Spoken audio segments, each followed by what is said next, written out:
How this all started.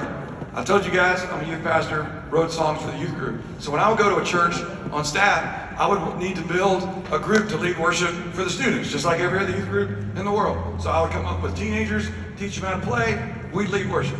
So I go to Daytona Beach First Baptist to be the youth pastor. Juwan and Melly over here were an engaged couple, and they were leading the worship. Were you engaged yet, or just kind of dating when I got there? Engaged? Okay, I like try to take credit for it, but I guess I can't. All right, so it was the Lord.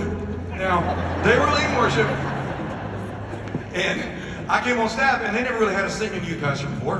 And since I was writing songs, I just sang with them. So we started building a group, including teenagers in the youth group, to lead worship. So families would come in, like parents would come into youth group every once in a while, like we know y'all do, you know, slide in the back, see what them young people are doing, right? And they would hear us do songs that we've been writing. So they'd come up afterwards and say, hey, where do we find that one song? I'd say, right here, right? So that's the only place you can hear it, right? And they would always say the same thing. Man, you need to record these songs. You need to record these songs. And after a while, finally, we okay? Did I lose somebody? All right, everybody's, we still got everybody. Somebody over there went, oh. It's like when you got ADD, you can't just keep going. You're like, what? So, squirrel.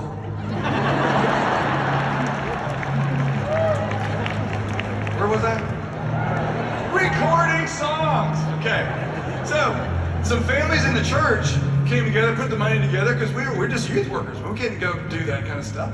So they put the money together and sent us to a studio in our town so we could make a youth group CD for our youth group, right? So we go in the studio, record our songs, and now we've got a CD made for our students they can give out to their friends. So on the inside, when you open it up, you saw the lyrics, then you hear things like, here's what we're doing Wednesday, here's what we're doing Sunday, come to church, right? It's kind of like a flyer, right? So a college kid named Chase, he goes off to college, and he's at a basketball camp at his school, and there's a band called Sawyer Brown, been around a long time, country band. Mark Miller is the singer of Sawyer Brown. Now Mark just happens to be driving to vacation that day, and he just remembers, wasn't even planned, he just has a coach. The coach of the basketball team is his friend. So he pulls off, has lunch with his friend. Chase finds out that Sawyer Brown guy is there. Now, Chase is your typical athlete, right? So he walks up to Mark and goes, people tell me you're famous. That's exactly what he said. And Mark, nothing phases Mark. He's like the chillest guy ever. He's like, that's what I hear. And then Chase says, well, are you any good? And he goes, that's what they tell me. He said, some folks think so. Some girls do, right? That's a song. That's a song name. Do you know what I'm talking about? Okay, that must mean y'all love Jesus. You haven't listened too much of it. So they start talking, and Chase says, dude, you need to hear my youth pastor. You need to hear my band, because they're awesome at my church. Don't move. And he starts going through his gym bag, opens up that gym bag, right up under Mark's nose, if you know what I'm saying, right? Like the potpourri of death comes out. That's the kind of smell that marks you for life. You just smelled it right now, some of you guys. You know what I'm saying? Coming out, he starts digging around in this bag. In the bottom of his bag, he finally finds the youth group CD. The case is all broken. The CD is scratched up. He goes, man, you need to hear my youth pastor. Listen to my band. They're great. So Mark gets in his truck, graciously accepts the CD, like he probably did a lot of people's songs when they gave it to him. He gets in the truck and he's gone. Somewhere on that road, he takes it out, sticks it in the player. Remember CD players? Remember those? Anyway, puts it in there, and he listens to a song called If We're the Body. The song we wrote for our youth group, right? And so I'm at Johnny's Pizza in McDonough, Georgia. Have you ever heard of McDonough, Georgia? No, you haven't. One person. That's why we say we're from Atlanta, because nobody knows what McDonough is. Little town, got a square, got a pizza place. So we're eating pizza, and I get a phone call, and this was back when you would answer phone calls when you didn't know the number, right? So I was like, hello?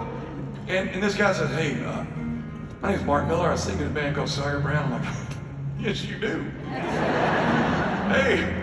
He goes, man, I've been listening to your CD, your record. He said, some kid named Chase gave it to me. I'm like, Chase? I didn't even like Chase. Now I like Chase. And he said, okay, I like Chase. But he said, I'm down here with a friend of mine, Stephen Curtis Chapman. I'm like, okay. It's getting a little heavy now. He said, yeah, I'm familiar with his ministry. I'm trying to play it cool.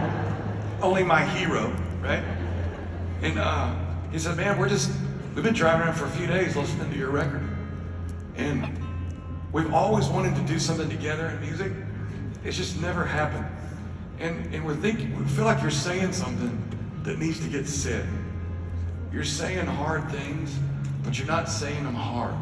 Remember him saying that? He said, we just feel like they need to be heard. And we're basically starting a label right now at the beach. And they called it Beach Street Records. They literally just did this in their heads at the beach and said, we want you to be our first artist. And I'm in the pizza place parking lot, McDonough, Georgia. And I said, well, can I still be a youth pastor and do that? And he said, I think you can. And that's how this started. This wasn't something we were really looking for. We knew what we were supposed to be doing. And that's pouring in the students and families in the local church. We'll be leading worship at our church on Sunday, because that's what we do, yeah? But we were telling our story, and every one of us has a story. And you have a way that you're going to get to tell your story. Some of you are going to be on a job site I'll never be in. You're going to be in a classroom I'll never be in. You're going to be in a workplace I'll never be in. But you're there, and you got a story. And there are people that can argue with your beliefs, but nobody can argue with your story. Music is how we got to tell our story. And that's how Casting Crowns came. So I figured we would just do this. We would just sing a couple of the old school Crown songs. You guys got it?